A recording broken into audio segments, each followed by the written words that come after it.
26 नवंबर 2008 की रात मुंबई की सड़कों पर सब कुछ सामान्य दिख रहा था। कैफे में लोग हंस रहे थे, होटल ताज की रोशनी अरब सागर पर चमक रही थी और रेलवे स्टेशन पर हजारों लोग अपने घर लौटने की जल्दी में थे। लेकिन एक सवाल आज भी पीछा करता है, क्या इस हमले की आहट महीनों पहले ही मिल चुकी थी? कहानी शुरू होती है 2008 की शुरुआत से, जब भारत की खुफिया एजेंसियां रॉ और इब अरब सागर में कुछ असामान्य हलचल पर नजर रख रही थीं।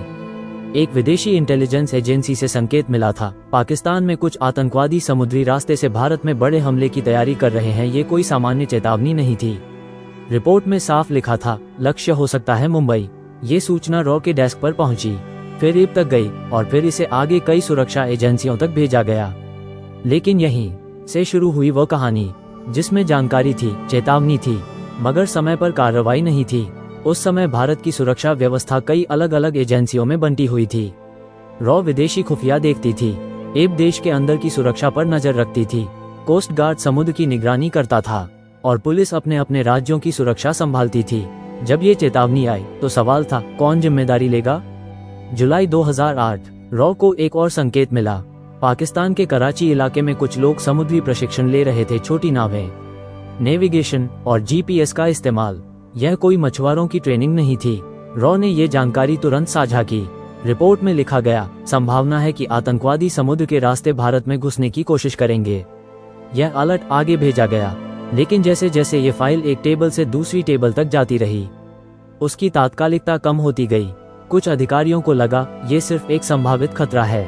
कुछ ने कहा, ऐसी चेतावनियां पहले भी आती रही हैं। और धीरे धीरे यह अलर्ट कागजों में दबने लगा। उधर अरब सागर में एक और कहानी चल रही थी। कराची के पास एक गुप्त कैंप में 10 युवाओं को खास ट्रेनिंग दी जा रही थी। नक्शे दिखाए जा रहे थे, मुंबई के होटल, रेलवे स्टेशन, और यह भी बताया जा रहा था कि समुद्र से शहर में कैसे घुसना है। उनके पास जीपीएस था, सैटेलाइट फोन था और एक साफ योजना थी। लेकिन भारत की तरफ ये योजना अभी भी सिर्फ संभावित खतरे की फाइल में थी। सितंबर 2008 इब को एक और जानकारी मिली। कुछ संदिग्ध नावों की गतिविधि पर रिपोर्ट थी। इशारा फिर उसी तरफ था, समुद्री रास्ता। इब ने यह अलर्ट महाराष्ट्र पुलिस और कोस्ट गार्ड तक भेजा, लेकिन उस समय भारत के पास पूरे तट की निगरानी के लिए पर्याप्त संसाधन नहीं थे। हजारों किलोमीटर लंबा तट, सैकड़ों छोटी नावें और हर दिन आने जाने वाले मछुआरे। समुद्र की निगरानी आसान नहीं थी और शायद इसी जटिलता के बीच खतरे की गंभीरता फिर धुंधली हो गई।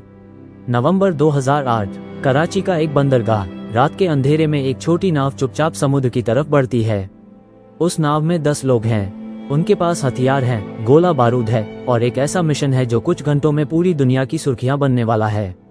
समुद्र में कई दिनों की यात्रा के बाद वे भारतीय जलसीमा के पास पहुंचते हैं। रास्ते में एक भारतीय मछली पकड़ने वाली नाव कुबेर उनके रास्ते में आती है। उस नाव को कब्जे में लिया जाता है और फिर उसी का इस्तेमाल करके वे आगे बढ़ते हैं मुंबई की तरफ। उधर मुंबई हमेशा की तरह व्यस्त था। ताज होटल में मेहमान डिनर कर रहे थे, ओबरॉय होटल में विदेशी पर्यटक ठहरे थे, छत्रपति शिवाजी टर्मिनस पर हजारों लोग प्लेटफॉर्म पर खड़े थे। किसी को अंदाजा नहीं था कि अरब सागर से एक तूफान शहर की तरफ बढ़ रहा है। 26 नवंबर 2008 रात करीब 8 बजे मुंबई के कोलाबा इलाके में एक छोटी नाव किनारे लगती है।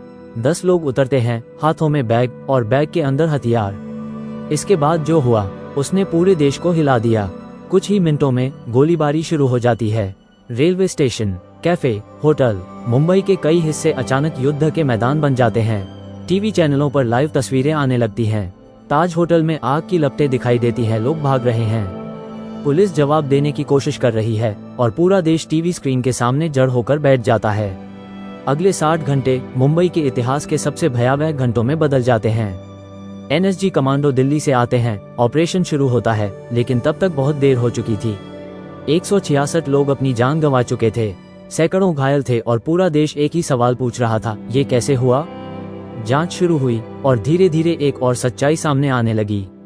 हमले से पहले चेतावनियां थी, इंटेलिजेंस थी, संकेत थे कि समुद्र के रास्ते खतरा आ सकता है। लेकिन वह जानकारी कई एजेंसियों के बीच घूमती रही। किसी एक जगह पर पूरी तस्वीर नहीं बनी और यही वो खाली जगह थी जहां से इतिहास की सबसे दर्दनाक रातों में से एक ने जन्म लिया। आज मुंबई फिर से चलती है, ताज होटल फिर चमकता है, रेलवे स्टेशन फिर यात्रियों से भरा रहता है। लेकिन 26/11 की कहानी सिर्फ एक आतंकवादी हमले की कहानी नहीं है। यह एक याद दिलाने वाली कहानी है कि खुफिया चेतावनियां कभी सिर्फ कागज नहीं होती, क्योंकि कभी कभी एक अनसुनी चेतावनी पूरे शहर की किस्मत बदल सकती है। इतिहास के ऐसे ही छुपे हुए सच और खुफिया कहानियां जानने के लिए अभी चैनल को सब्सक्राइब कीजिए, क्योंकि अगली कहानी शायद आपको हैरान कर दे।